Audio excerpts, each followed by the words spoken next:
జనసేన అధినేత ఉప ముఖ్యమంత్రి పవన్ కళ్యాణ్ పై కోనసీమ జిల్లాకు చెందిన వైసీపీ కాపు నాయకులు బురదజల్లే ప్రయత్నాలు చేస్తున్నారని రైల్వే కోడూరు ఎమ్మెల్యే అరవ శ్రీధర్ మండిపడ్డారు.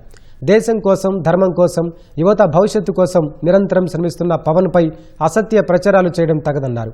కులాలు, మతాలు, వర్గాల పేరుతో ప్రజలను విడదీసి రాజకీయ లబ్ధి పొందేందుకు వైసీపీ యత్నిస్తోందని మండిపడ్డారు. దేశం కోసం, ప్రజల కోసం, యువత కోసం కష్టపడే మా నాయకుడు పవన్ కళ్యాణ్ గారు అలాంటి గొప్ప వ్యక్తి పైన ఈ వైఎస్ఆర్సీపీ కాపు నాయకులు దుష్ప్రచారం చేయడం ఏమాత్రం సాధించమో జనసేన పార్టీ నుంచి నేను వాళ్ళకి సవాల్ ఇస్తున్నా. కులం లేదని చెప్పి పిఠాపురం నుంచి ఎందుకు పోటీ చేస్తామని చెప్పి కళ్యాణ్ సార్ని ఈరోజు కాపు నాయకులు వైఎస్ఆర్సీపీ వాళ్ళు అడుగుతున్నారు. మరి జగన్మోహన్ రెడ్డి పులివెందుల నుంచి ఎందుకు పోటీ చేస్తామని సమాధానం చెప్పాలి. రాయలసీమ కావచ్చు, ఆంధ్ర కావచ్చు, కోనసీమ ఎక్కడైనా నీకు పోటీ మా నాయకుడు ఉంటారు. నీకు దమ్ముంటే నువ్వు గెలుసు. కాపు నాయకుడు వైఎస్ఆర్సీపీ హయాంలో కాళాస్త్రి కొట్టే సాయాన్ని సీఏ గారు కొడితే పవన్ కళ్యాణ్ గారు ఆ రోజు తిరుపతి ఎస్పీ ఆఫీస్కి వచ్చి సాయాన్ని గురించి మాట్లాడి ఎస్పీ గారితో సాయానికి ధైర్యం చెప్పారు.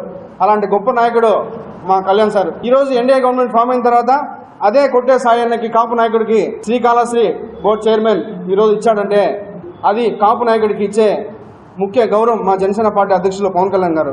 వైఎస్ఆర్సీపీ గవర్నమెంట్లో ఏ రోజైనా కాపు నాయుడికి వైఎస్ఆర్సీపీ జగన్మోహన్ రెడ్డి కాపు నాయకుడికి ఒక కార్పొరేషన్ పదవి ఇచ్చాడా అని చెప్పి నేను అడుగుతున్నా.